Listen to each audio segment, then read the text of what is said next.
So পরবর্তী পার্টে আমাদের আছে হচ্ছে এখানে সারাংশ বা সারমর্ম সামারি। আমি একটু সামারি করার চেষ্টা করব। সো ফার্স্ট অফ অল সামারিতে আমি যেটা বলবো, আমার সামারি 10 to 15 মিনিটসের ভিতরে আমি শেষ করার চেষ্টা করব, কারণ আমি দেখতে পারতেছি সবাই অনেক টায়ার্ড।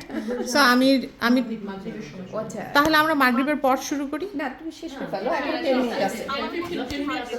আচ্ছা ঠিক আছে, তাহলে আমি 10 to 15 মিনিটসের ভিতরে শেষ করার চেষ্টা করতেছি। আমি যেটা সামারিতে যেটা বলবো, যেটা ফাতেমা আপু শুরু করছিলেন যে আয়াতটা দিয়ে, সেটা ছিল হচ্ছে সূরা, কোন সূরার মনে আছে?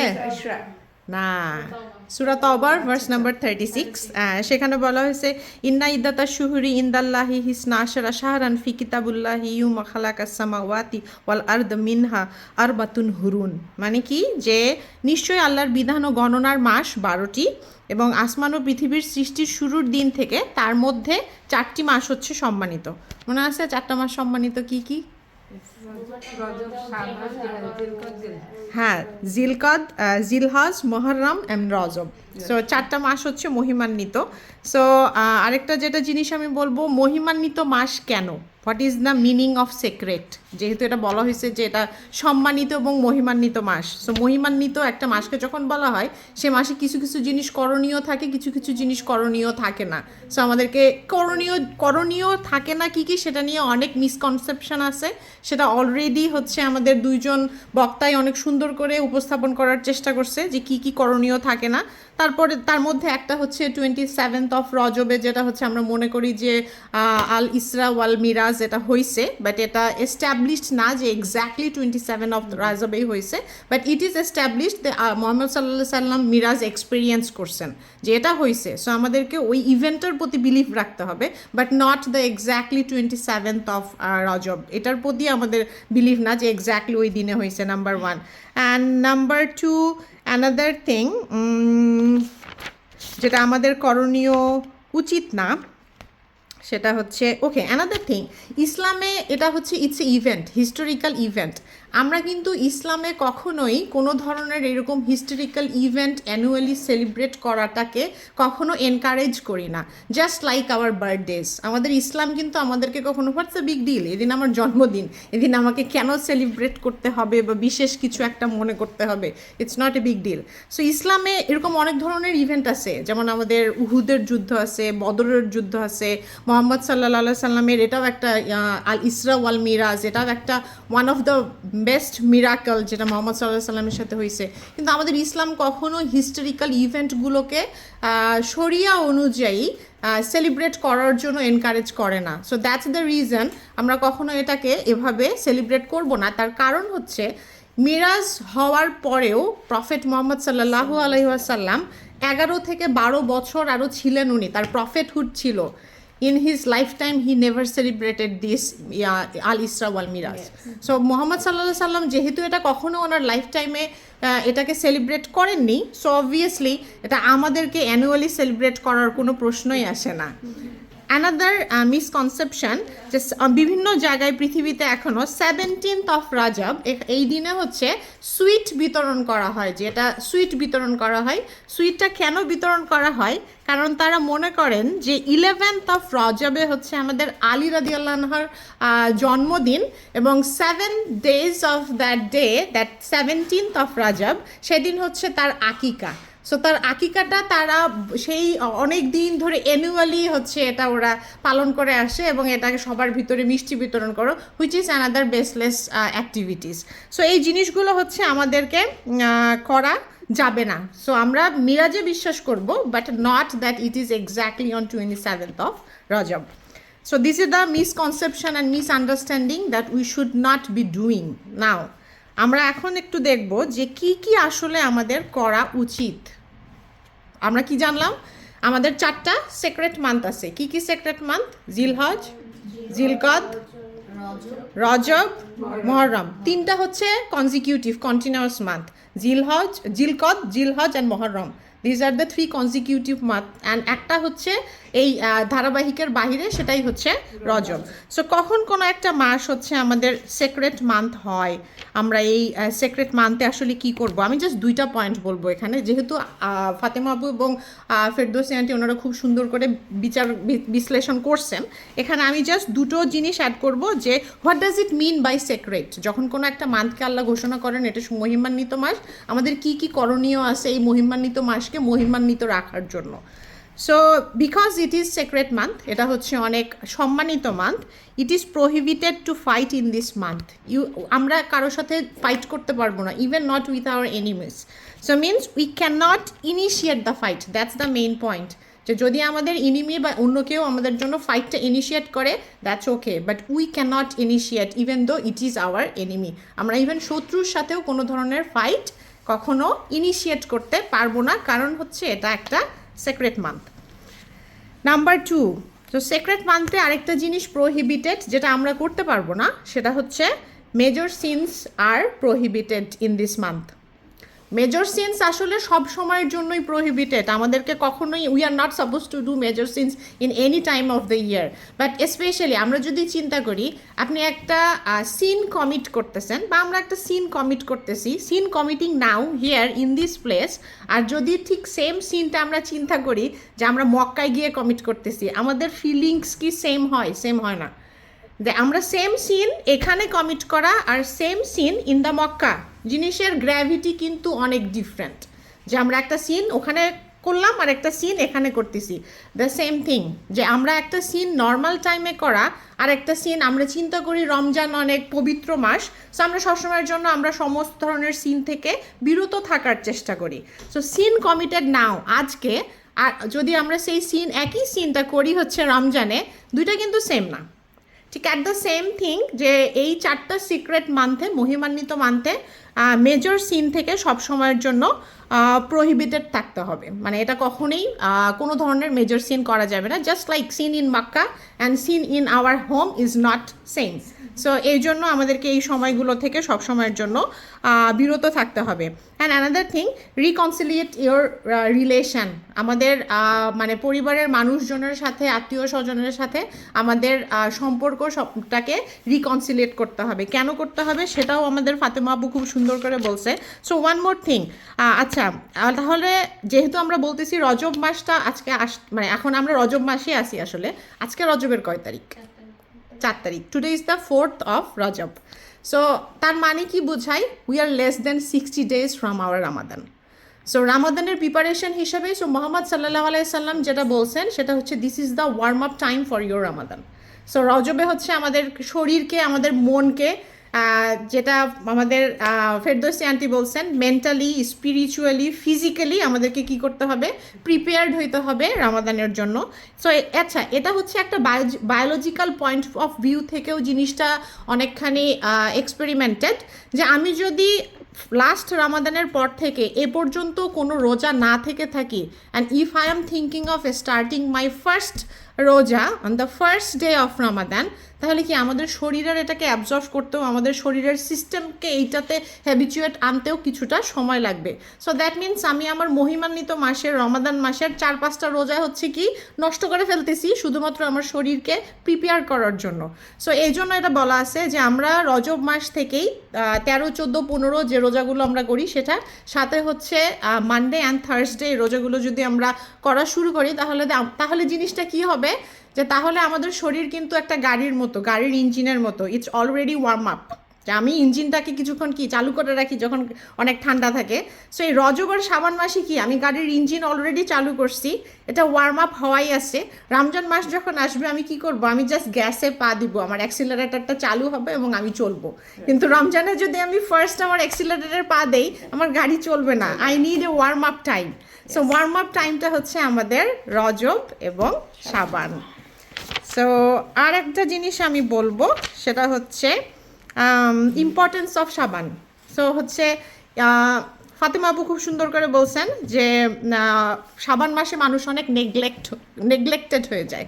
সো আল্লাহ তাআলা এটা বিভিন্নখানে বুঝাইছেন যে হচ্ছে in this month people become headless, মানে কি তারা নেগলেক্টেড, গাফিল হয়ে যায়। তার কারণ কি, যেহেতু এই মাসটা দুইটা মহিমান্বিত মাসের মাঝখানে আসে, মানুষ অনেক মানে অনেক ইম্পর্টেন্সই দেয় রজব মাসের জন্য, এটা একটা মহিমান্বিত মাস, এরপরে রমাদান আসতেছে। সো শাবান মাসে মানুষ মনে করে যে ও তাহলে আমি এখন একটু রেস্ট নিতে পারি, এবং এই জন্য ওই মাসটাতে মানুষ অত গুরুত্ব দেয় না। পিপুল বিকাম হেডলেস, নেগলেক্টেড। সো এই জন্য বলা আছে। বাট রজব মাসকে আরেকটা মাসও বলা হয় মান্থ অফ ফরগিভনেস, যে আল্লাহ এই মাসে একটা সাধারণ ক্ষমা ঘোষণা করে সবার জন্য। তা আল্লাহ এই সময় সাধারণ ক্ষমা ঘোষণা করে, শুধু দুই শ্রেণীর মানুষের জন্য কোনো ক্ষমা আল্লাহ তাআলা দেয় না। কি কি তারা দুই শ্রেণীর মানুষ? একটা হচ্ছে মুশরিক আর একটা হচ্ছে মুশাহিন। তাদেরকে বলে যারা অন্তরে হচ্ছে শাহানা ক্যারি করে। সো শিরক যারা ক্যারি করে, না দ্যাটস ডিফারেন্ট। যারা হচ্ছে শিরক ক্যারি করে তারা হচ্ছে মুশরিক।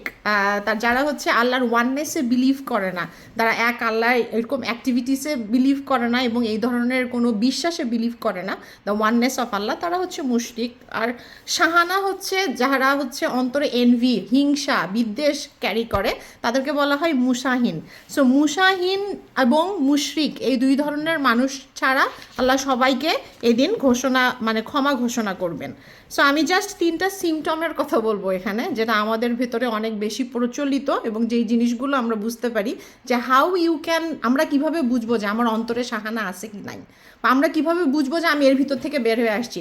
যে কোনো সময় আমরা যখন এটা নিয়ে কথা বলি as a human psychological point of view, আমাদের মনের সাবকনসিয়াস মাইন্ডে আমরা চিন্তা করি যে ও এটা আমার ভিতরে নাই, আমার পরিচিত ওই মানুষটার ভিতরে আছে, যাকে এর ভিতর থেকে বের হয়ে আসতে হবে। আমরা কিন্তু কখনোই চিন্তা করি না যে আমার ভিতরেও এই জিনিসটা আছে। We are not out of it. আমরা অ্যাজ এ হিউম্যান বিং কেউই এটার বাহিরে না। সো বিভিন্ন ধরনের হাদিসে, বিভিন্ন ধরনের লেখাতে 3টা সিমটমের কথা বিভিন্নখানে উল্লেখ করা হয়েছে, যে how you will realize someone having শাহানা in their mind. So means we have to come out from those hatred. So symptom number 1, they hate to see the person do well and they love to see the person doing bad. আমরা যদি কাউকে অপছন্দ করি, কারো প্রতি হিংসা থাকে আমাদের, তাহলে সেই মানুষটা ভালো কিছু করলে আমরা সেটা নিতে পারি না, এবং সেই মানুষটা খারাপ কিছু করলে আমাদের খুব ভালো লাগে, মনের ভিতর থেকে আমরা একটা আনন্দ ফিল করি। This is the one symptoms that আমাদের মনের ভিতরে হেট্রেট আছে। নাম্বার 2, দ্যাট আমরা সব সময়ের জন্য ওই মানুষটার ভুল খুঁজতে চেষ্টা করি। We are too much engaged into that person, যে মানুষটা কখন কি ভুল করলো আমি সেটা খোঁজাতেই ব্যস্ত। So this is the number 2 symptom. Number 3, that আমাদের কোনো রিকনসিলিয়েশন নাই। কোনো একটা রিলেশন যদি আমাদের ভিতরে ঠিক না থাকে, আমাদের মনের ভিতরে হেট্রেট এত বেশি যে আমরা এই জিনিসটাকে রিকনসিলিয়েট করার জন্য কোনো ধরনের উদ্যোগ নিতে পারি না বা নেই না। সো নাও, আচ্ছা আমি কিছু কথা বলি এখানে, যে অনেক সময় আল্লাহ কিসের জন্য আসলে মুশরিক এবং মুশাহিন দুটার কথা বলছেন। এই দুইটার রিলেশন তো অবশ্যই আছে, আদারওয়াইজ আল্লাহ কিসের জন্য বলবেন যে মুশরিকদেরকে আমি ক্ষমা করব না এবং যাদের ভিতরে হিংসা বিদ্বেষ আছে তাদেরকে ক্ষমা করব না। এই দুইটার কারণ, মানে এই দুইটার ভিতরে অবশ্যই কোনো রিলেশন আছে, আদারওয়াইজ আল্লাহ এমনি এই দুইটাকে একত্রে ফেলেননি। সো যে রিলেশন যেটা আমরা এখানে দেখতে পারি, যে দুইটার রিলেশন কি, একটা হচ্ছে যে আল্লাহতেই বিশ্বাস করে না, মুশরিক। তুমি আল্লাহর ওয়াননেসে, ওয়ান গডে, ওয়ান আল্লাহ বিলিভ করো না, মুশরিক। নাম্বার 2, তাহলে এটার সাথে যে হচ্ছে হেট্রেট ক্যারি করে, তার রিলেশনটা কি? রিলেশনটা হচ্ছে কোনো একটা মানুষকে যখন আমি মন থেকে অপছন্দ করি, তার প্রতি হেট্রেট আমাকে আল্লাহর ভালোবাসা থেকে দূরত্ব বাড়ায় দেয়। কিভাবে বাড়ায় দেয়? এটা বেস্ট এক্সাম্পল হচ্ছে ইবলিশ। সে তো আল্লাহর সবসময়ের জন্য ইবাদত করছে, সে আল্লাহর সমস্ত বিধান মেনে চলছে, সে আল্লাহর সবচেয়ে বেশি ইবাদত করছে, কিন্তু সে কিসের জন্য ইবলিশ হয়েছে? কারণ আদমকে যখন ক্রিয়েট করা হয়েছে তাকে সে পছন্দ করে নাই, তো আদমের প্রতি হিংসা থেকে সে তার আল্লাহর প্রতি ভালোবাসা কিন্তু ভুলে গেছে। So this is the best example যে কেন এই দুটো একত্রে আসছে, যে কোনো একটা মানুষকে আমি এতটাই অপছন্দ করি যে তার ভালো দেখে আমি আল্লাহর ভালোবাসা, আল্লাহর ভালোটাকে আল্লাহ কেন তার ভালো করলো এই জিনিসটাই আমি মানতে পারি না। সো আমাদের ঈসা আলাইসাল্লাম যখন আবার পৃথিবীতে ফেরত আসবেন, উনি কিন্তু 2টা অবজেক্টিভ নিয়ে আসবেন। ফার্স্ট অবজেক্টিভ হচ্ছে ওয়াননেস অফ গড, মানুষকে তিনি ওয়াননেস অফ গডে বিলিভ করাবেন। আর number 2, he will remove all the hatred, মুসাহিনদেরকে উনি এটা শিক্ষা দেবেন যে তোমরা কিভাবে মনের ভেতর থেকে হেট্রেটগুলোকে দূর করতে পারো। সো এটা হবে আমাদের ঈসা আলাইসাল্লামের 2 অফ দ্য অবজেক্টিভ, সে যখন আবার পৃথিবীতে ফেরত আসবেন। সো এখানে অ্যাট দ্য এন্ড আমার শেষ, মানে হচ্ছে আমার সামারি পয়েন্ট শেষ। So at the end of this lecture আমি এটাই বলবো যে আমরা আসলে সবসময় কথায় কথায় খুব সুন্দর সহজ করে বলে ফেলি যে আমরা পৃথিবীতে খুব লিমিটেড সময়ের জন্য আসছি। আমরা আসলে উপলব্ধিও করি না যে কথাটা কতখানি গুরুত্বপূর্ণ এবং কতখানি একটা কঠিন কথা আমরা বলতেছি, যে 2 দিনের দুনিয়া, আমি আজকে আসি কালকে নাই, এই কথাটা আমরা খুব সহজ সুন্দর খুব সহজভাবে বলে পড়ি, but this is not that simple. তা আমরা যে শুধুমাত্র অনেক ছোট্ট সময় নিয়ে পৃথিবীতে আসছি তা কিন্তু না, আমরা অনেক ছোট্ট স্পেস নিয়ে আসছি আমাদের মনের ভিতরে। আমাদের এই স্পেসটাও কিন্তু সীমিত, জাস্ট লাইক আওয়ার টাইম। আমাদের সময় যেরকম সীমিত পৃথিবীতে, আমাদের মনে যে স্পেস আছে সেটাও অনেক সীমিত। তো এই স্পেসটা যদি আমরা মানুষের প্রতি হেট্রেট দিয়ে ফিল আপ করে রাখি, তাহলে আসলে এই স্পেসটা অলরেডি ফিল্ড আপ। এখানে কোনো ফাঁকা স্থান নাই যেখানে যেটা আমি ভালো কিছু নিতে পারবো, আল্লাহকে ভালোবাসতে পারবো, আল্লাহর প্রতি ভালোবাসা রাখতে পারবো। সো এই জিনিসগুলো আমাদেরকে বাদ দিতে হবে। কারো প্রতি যদি আমাদের হেট্রেট থাকে, সেই হেট্রেটটাকে আমাদের মুছে ফেলতে হবে। We have to clean up our heart, we have to free up our used space. যে আমাদের মনের ভেতরে অনেক দিন ধরে যে এই জিনিসগুলো জমা করতে করতে করতে করতে আমরা অনেক ভারী হয়ে গেছি, এই জিনিসগুলোকে আমাদের বাদ দিতে হবে। তা আচ্ছা, আরেকটা জিনিস আমি বলবো, সামটাইমস এই জিনিসটা কিন্তু আমাদের জন্য অনেক কঠিন। মানে কি, ইটস ইজি টু সে আল্লাহ আমাকে মাফ করে দাও, বাট ইটস মানে এটা এই জন্যই বলে যে এটা অনেক সহজ সৃষ্টিকর্তার সাথে ডিল করা, এবং এটা এতটা সহজ না তার সৃষ্টির সাথে ডিল করা। So it's easy to deal with the creator, not the creations.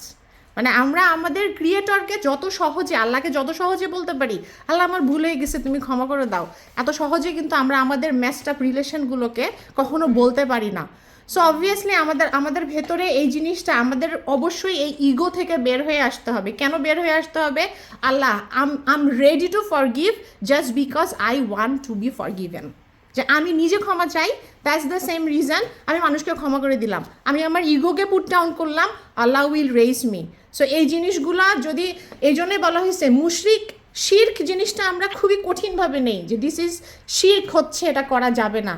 But যে জিনিসটাকে শিরকের সাথে রাখা হয়েছে সেই জিনিসটা কি, যে আরেকটা মানুষের প্রতি আমি হেট্রেট রাখতেছি এবং এটা অনেক দিন ধরে ক্যারি করতেছি, হুইচ ইজ কনজিউমিং মি, এটা আমাকে ইট করতেছে, এটা আমাকে খেয়ে ফেলতেছে ধীরে ধীরে, এবং আমি বুঝতেও পারতেছি না যে এই জিনিসটা আমাকে আল্লাহর ভালোবাসা থেকে দূর করতেছে। সো এই জিনিসটা আমাদেরকে বাদ দিতে হবে। সো অলসো যেটা আমি বললাম যে আমরা শুধু লিমিটেড সময়ের জন্য পৃথিবীতে আসি নাই, আমরা আমাদের মনে, আমাদের হৃদয়ে অনেক লিমিটেড স্পেস নিয়ে দুনিয়াতে আসছি, অনেক স্বল্প সময়ের জন্য। সো এই স্পেসগুলোকে আমাদের আসলে ফ্রি আপ করা উচিত। সো আমরা অ্যাজ এ টার্গেট যেটা করব, যে অনেক, আমি জানি না whatever our situation is, so আজকে আমরা সবাই গিয়ে, যার সঙ্গে আমরা অনেক দিন ধরে কথা বলি না, অনেক কাছে আমাদের ভাই বোন আছে, আত্মীয় স্বজন আছে, বাবা মা আছে, আমরা অনেক দিন তাদের সাথে কথা বলি না, জাস্ট বিকজ ইগোইস্টিক প্রবলেম, যে আমার এটা ইগো, আমি এটা বলতে পারি না। সো আমি আমার ইগোটাকে বাদ দিয়ে আজকে সবাই আমরা গিয়ে at least, I am not saying that we need to become buddy buddy, যে কালকে আমাকে দাওয়াত দিয়ে খাওয়াইতে হবে, কালকে শপিংয়ে গিয়ে রেস্টুরেন্ট করতে হবে। জাস্ট সে আসসালামু আলাইকুম অ্যান্ড জাস্ট সে কেমন আছো, আলহামদুলিল্লাহ, দ্যাটস ইট, ডান। এই যে আমি একটা স্টেপ নিচ্ছি, this step will reward 1000 times more than my step. So এটা দিয়েই আমি শেষ করব আজকে আমার বক্তব্য। আসসালামু আলাইকুম ওয়া রাহমাতুল্লাহি ওয়া বারাকাতুহু। আল্লাহ আমাদের সবাইকে তৌফিক দিক ইনশাআল্লাহ। হ্যাঁ, সেটাই। খুব ভালো হয়েছে। আসসালামু আলাইকুম আন্টি, সবাই আপনাকে অনেক মিস করতেছে, একটু সবাইকে দেখেন।